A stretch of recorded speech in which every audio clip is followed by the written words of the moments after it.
Hi everyone, আজ অনেক দিন পর আরেকটা ব্লগ নিয়ে চলে এসেছি। আর আজকের ব্লগটা হচ্ছে আমার বোনকে নিয়ে, যার সাথে আমার কোনো রক্তের সম্পর্ক নেই, যে আমাকে চেনে না। মানে একটা অচেনা শহরে যাদের সাথে আমাদের পরিচয় হয়ে, যারা আমাদেরকে এতটা আপন করে নিয়েছে, নিজের লোকও তো দেখে না।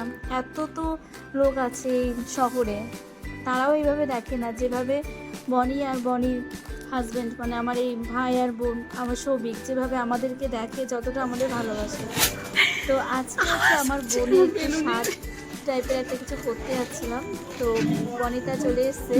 ওকে ঘরে রেখে আমরা চুপ চুপ চুপ চুপ করে এইসব ডেকোরেশন করছিলাম, কিন্তু কি অবস্থা, বেলুনে ফু দিতে গেলেও আওয়াজ হচ্ছে, বেলুন পড়ে গেলেও আওয়াজ হচ্ছে, যাই করছি তাতে আওয়াজ হচ্ছে। আমাদের একটু টেনশন হচ্ছিল, মানে জেনে ফেলতে সারপ্রাইজটা নষ্ট হয়ে যাবে। কিন্তু বিশ্বাস করো বন্ধুরা, যখন আমি আমার বোনকে সারপ্রাইজটা দিলাম, আমরা সবাই মিলে এতটা খুশি হয়েছে, এতটা খুশি হয়েছে, বলার ভাষা নেই। অঝরে চোখ দিয়ে জল পড়ছে।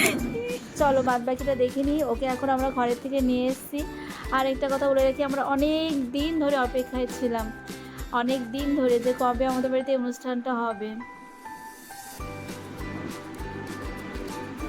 তো আমরা ঘরের থেকে নিয়ে এসেছি, ওকে আনা হচ্ছে আস্তে আস্তে আস্তে করে।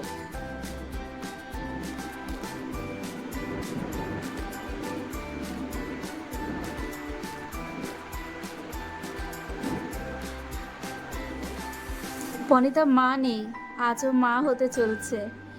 তো আমরা একটু চেষ্টা করেছিলাম, মায়ের জায়গাটা তো কেউ কোনো দিন নিতে পারে না, যদি একটু ওকে ওই মুহূর্তটা মনে করে দেওয়া হয়। জানো তো, আমি যখন ওকে সাজাতে গিয়েছিলাম, মানে ওর বিয়ের কিছুদিন বছরখানেক আগে থেকে আমার ওর পরিচয় হয়েছিল আমার পার্লার থেকে। শুরুর থেকে ওদের ব্যবহারটা আমার এত ভালো লেগেছিল, ওরা আমার সাথে এত ভালো মিশেছিল, বলার মতো না। বললাম না, নিচের লোকরাও এতটা করেনি যা ওরা করেছে এই শহরে। আমরা যখন আসছি মদনপুরে, তো আমরা তো গ্রামে থাকতাম, ফালাকাটা আমাদের বাড়ি। তো আমরা যখন মদনপুর আসি, কলকাতার মতন একটা জায়গায়, আমরা অনেকটা হিমশিম খেয়ে গেছিলাম, কী করব, কোথায় দোকান সেট আপ করবো, কীভাবে কাস্টমারকে রাখবো। আমাদের অনেকটা ভালোবাসা দিয়েছে এই ছোট্ট ছোট্ট বাচ্চা মেয়েটা, ছেলেটা। সারা জীবন মনে রাখবো ওদের এই ভালোবাসাটা। তো সেখান থেকে পরিচয়, সেখান থেকে আমাদের পথ চলা, চলতে চলতে কোথায় যে এতটা আপন হয়ে গেছে আমরা নিজেরাও বুঝতে পারি না, আমাদের পরিবারের একজন মেম্বার হয়ে গেছে। কতটা খুশি, কতটা খুশি।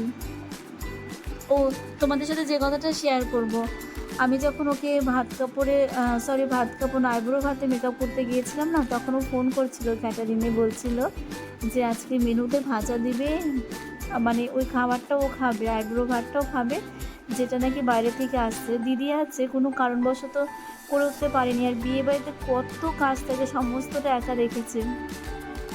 সেই মুহূর্তে আমার চোখ দুটো এত ছলছল হয়ে গেছে জলে, যে মা না থাকলে বাচ্চাদের সত্যি এরকম অবস্থা। আর যদি ওর মা থাকতো তাহলে হয়তো ঠিক করতে পারতো, দিদি তো করে উঠতে পারছিল না।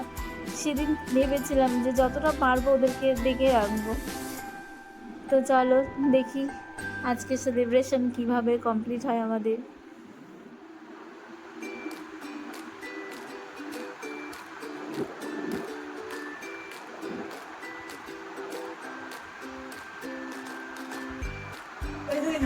খাবো, কেমন করে কাচ্ছে দেখো, মা ওকে পায়েস দিয়েছে, অছরে কেঁদে যাচ্ছে। এত খারাপ লাগে না, কেমন করে কাচ্ছে, ফ্যালফ্যাল করে কাচ্ছে রে।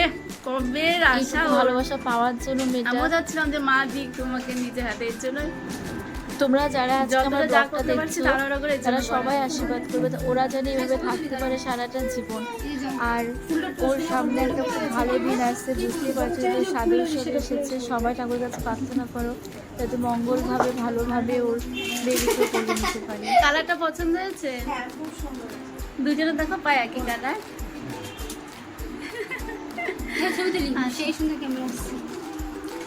এখন ফ্যানটা দিয়ে দিই।